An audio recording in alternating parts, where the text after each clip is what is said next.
What is symmetry? If we're basically saying that the notion of symmetry does correspond to the way they're using it, so let's actually um, talk about that just as a sort of relatable example. So um, for a sort of metaphor, and this goes back to I think a question that Ben was referring to, and is one that's actually in the document. But sameness of content and difference of context, right?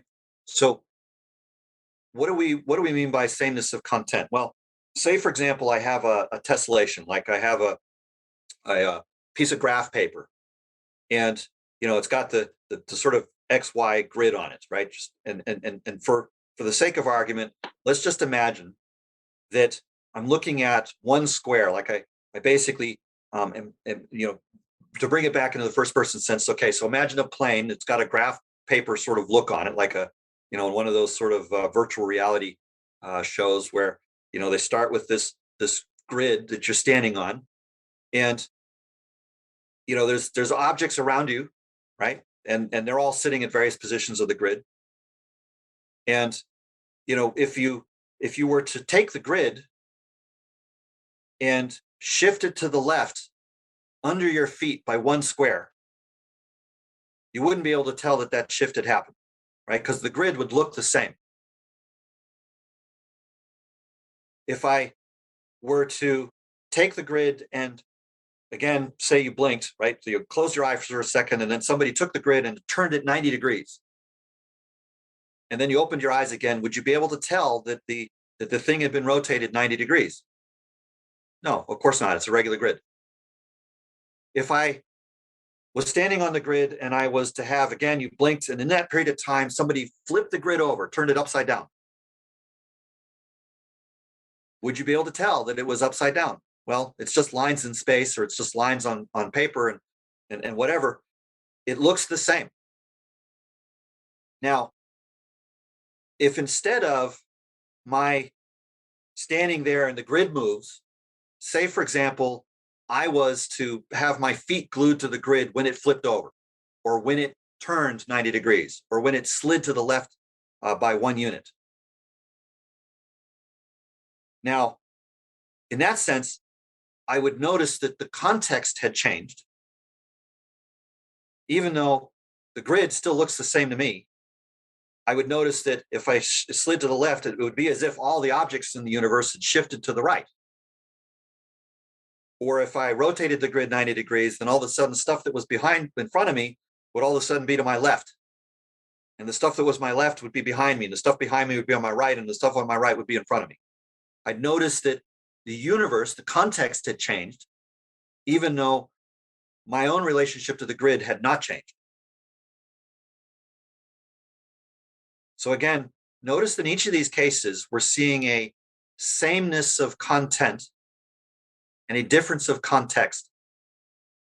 And that, in effect, there's if we were doing this conversation on a holodeck, we could just demo this and you could experience it in first-person virtual reality. And of course, nowadays, VR cameras are good enough that we could do this as a visual experience. You could actually, I'm just asking you to imagine that. But yeah, we could set up a demo of this, and maybe I could get some friends that are doing VR to actually write up this scenario. And in fact, that might actually be a way to convey some of these ideas of the metaphysics. It would be I don't know, a VR reality tour of how to imagine some of these things. But again, the abstraction itself would be so much that it would be a pretty Spartan world. In any case, the notion here is that if I'm looking at symmetry in this sort of sense of sameness of content and difference of context, then we could kind of create this sort of understanding of the pattern.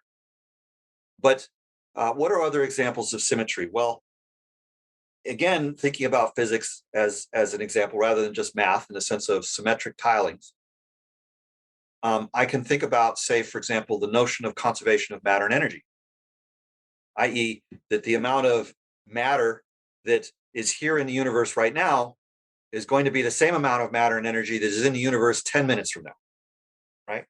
There's content, matter and energy, and context, what it says on my clock. So in effect, the context has changed, what time it is, whereas the content, how much matter and energy, has stayed the same. So we would say that the notion of conservation of matter and energy is an example of asymmetry. And it turns out that almost everything that's interesting about physics is an example of symmetry. You talk about gauge symmetries, or the notion of lawfulness itself as being an example of symmetry, i.e., the idea is that we have the same physical laws applying everywhere in the universe, right? The laws would be content, and the rest of the places in the universe, like they apply here, they apply in Paris, they apply on the moon, and they apply on some planet floating around some star on the other end of the galaxy. And so in effect, the context change where we're looking at, where you happen to be testing them, that's different context for sure. Same laws applied 1,000 years ago and will presumably still apply 1,000 years from now. So again, different times, different context, but the same laws. Content's the same, context is different. So the very notion of physics, in the sense of telling us anything about the regularity of the universe, the idea of the universe has regular structures, is essentially an expression of symmetry. So therefore, we can start to observe that the notion of symmetry is at the very foundation of both math and physics. Cannot not be, right? To say that something is true, like even the notion of proof, I start with these sort of premises. So like in geometry, for example, you have the 5 postulates. And there's this notion of truthfulness applied to that collection of postulates. And the notion of these transformations, I can combine these things in a geometric process involving a straight edge and a compass. And from that, I can construct ideas about things that are also carrying this property of truthfulness. That if we assume the premises and we assume the transformations of these premises involving these 2 tools, compass and straight edge, or points and lines, basically, that we can know that the constructions also carry the same truthiness. So the idea of truth, in a sense, is held as the content, and the particular statements are treated as the context. So in that sense, the idea that the proof is identifying a kind of regularity in the structure of all possible things that can be known, mathematically or physically, then in a sense, the idea of the very notion of having a body of knowledge in math and physics or any other science is very much based upon this notion of symmetry. So anything that we're saying about the notion of symmetry is going to apply in the most profound way about everything that is knowable, including everything is knowable in a scientific and mathematical sense. And again, I'm belaboring this point because, again, as we walk down the garden path and we begin to make some observations, that talk about the relationship between symmetry and continuity and asymmetry and discontinuity, we're basically saying something that is profound about the nature of what it means to know anything at all, right? So when I'm basically claiming that the incommensuration theorem is delimiting the relationship between the known and the unknown and the unknowable, to actually be able to say that we can delineate something about the relationship between the knowable and the unknowable in a precise and exact way is actually to have done something extraordinary. In effect, I can know something about that which is otherwise unknowable.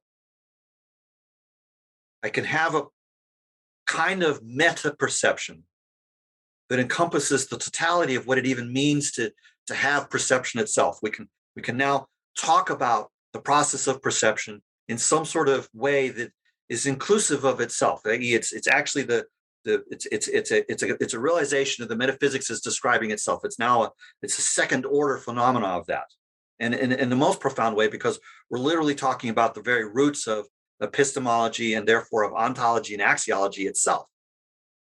So this is an incredibly important result that we're developing here. So in the sense that the notion of symmetry is built into the very essence of what it means to have a body of knowledge, then the idea that we can now describe it proscriptively is kind of a big advance, right? Because it's connected to the very basis of the immanent relationship, i.e., the notion of comparison is defined in terms of comparison, which is also at the basis of epistemology. So now we're building up some momentum here. So it's like, okay, well, if I can define symmetry as being exactly the notion of a sameness of content and a difference of context, and we know that it corresponds to the very root of what it means to knowing in much the same way that comparison itself does, which makes sense, right? Because the definition of symmetry was based upon just the primaries of the concept of comparison. So of course they would have basically the same level of depth. So in this sense, when we say, okay, well, what else can we do? Well, I could talk about discontinuity, and I can talk about asymmetry, and I can talk about continuity. And they're all defined in similar ways. And so if you look at the um, uh, the actual essay part of it, and I won't go into details too much, but basically the idea here is that asymmetry, continuity, and discontinuity are all themselves definable using just the language of sameness, difference, content, and context, and nothing else. And in the same sort of way that we are able to show that there is a, in the analytic sort of validity sense that these definitions can be proscriptively defined, they're also in a absolutely tight, unambiguous semantic relationship to these terms as they occur in common usage. So every instance of discontinuity or continuity or asymmetry also corresponds to the proscriptive definition as given in the essay, in the actual language of the incommensuration theorem. So in the actual essay, the incommensuration theorem, I spend some time defining these terms, and I would spend some more time basically showing that the semantic relationship actually holds. But in this particular case, I only really want to talk about the continuity one because it's not so much that the analytic piece is the important part. It's actually that the analytic piece is happening within the context of these absolutely unambiguous semantic relationships. These semantic correspondences are unavoidable and uncontroversial. And so in that sense, why would the notion of continuity be important? Well, first of all, it's built into these theories of knowing themselves, right? The very idea of a first person perspective is to imply that there's some connection between the subjective and the objective. There's some connection that is created in the immanent process. And then in the same way that the proof, there's some connection between the premises and the conclusions. And that connection is through the methodology of the straight edge and the compass. Or in physics, it's through the methodology of measurement and signaling and causation as ideas, or through the notion of metrics as ideas, or even the notion of questions and answers as ideas. So in this sense, there is there's a very strong reason that we would be interested in symmetry, and a very strong reason why we'd be interested in continuity. Because in the sense that the notion of symmetry describes fully and comprehensively and cannot not be the basis of everything that is knowable about the object. It is also the case that the notion of continuity is at the essence of everything that is knowable about the subject. It is not possible to have knowledge of the objective that isn't symmetry based. And similarly, it's not possible to have knowledge of the subjective that is not continuity based. So these concepts of symmetry and continuity are at the very basis of the epistemic process, point blank period, in the most profound way conceivable. And this also is unambiguous. So therefore, we're really working with some things that are as deep as it gets basically, right? The axioms and modalities are at the very core, right? And now we're using them to essentially show that there is this distinctness, inseparables, non-interchangeableness, and that moreover, that these relationships of analytic sort of validity and soundness slash semantic are deeply entrained in and deeply intrinsic to the very basis of knowing an epistemic process itself, and therefore also of any notion of the projection of the basis of being itself or the basis of value itself. So in effect, we're dealing with what is quite simply probably the deepest possible proof it's able to be done. I don't know that there's any deeper substrate with which we could even work. This might actually be the proof from which all other proofs even have any notion of being a proof. That's a very strong claim, but look at the ingredients we're working with, right? Is there anything that could be more profound than the ingredients we're actually talking about? Actually, no, right? This is as deep as it gets, right? We're talking about the very notion of consciousness. We're talking about the very notion of causation, or the very notion of change or of choice. Like this is written into the ground substrate of what it even means to know anything. In the sense of I think, therefore I am. We're also talking about the very basis of being. So these intellectual tools aren't just intellectual tools. They're talking about the nature of isness. So in that sense, if we're looking at this as being a rigorous proof, it's the primary concept of rigor. And again, this is important to state, because at this particular level, we actually need that level of clarity. We need to be super certain. So, and the reasons for why we need to be super certain have to do with things like, why ethics is important and how to make good choices and so on and so forth, particularly in the area of existential risk. Any caliber of tools that was less than this would be insufficient.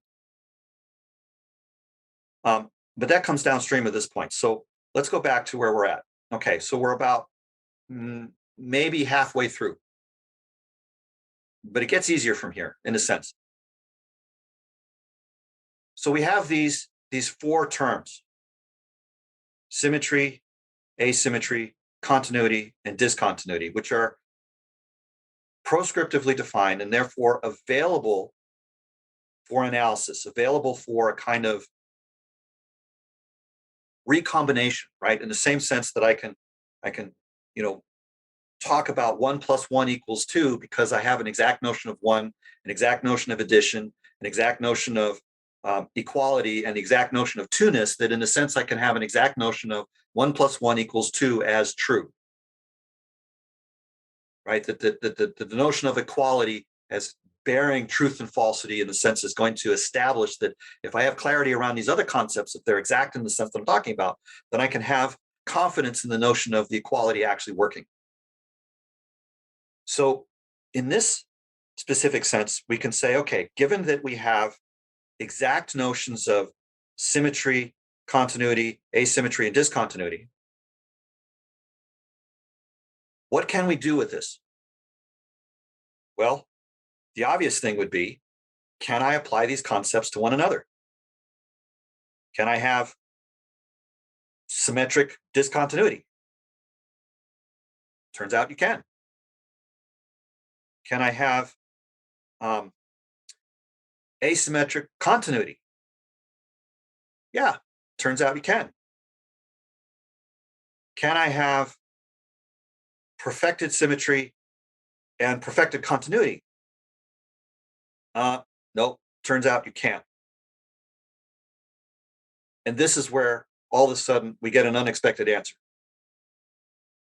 Because the big assumption of both physics and mathematics, and literally just any other Western thinking, and maybe even Eastern thinking, I'm not sure, I'd have to check that, but that literally every concept that every philosopher has been trying to develop all this time is tacitly assumed that you could have symmetry and continuity at the same time. And we've just noticed, and how did we notice this? Well, it actually turns out to be quite simple. For every sameness, there needs to be a difference. For every content, there needs to be a context. That's unambiguous. But if I look at the way the terms are defined, if I try to apply symmetry and continuity at the same time, I notice that I have a situation where I have if I look at the definition of all of these four terms, all of them have exactly one instance of content and exactly one instance of context in each of the definitions. So there's four definitions. Each one of them has a content and a context built into the definition, and they are all one-to-one. So no matter how I combine them, I'm always going to have content matched with context. But is that also true for sameness and difference? And it turns out it isn't the case. So for example, there's a notion of continuity as having a sameness of content where there's a sameness of context. Now that works by itself to define the notion of continuity. But if I were to try to combine continuity and symmetry, I would notice that, well, symmetry is bringing one notion of sameness and one notion of difference, and continuity is bringing two notions of sameness. So therefore, the combination is going to have three instances of sameness and only one instance of difference.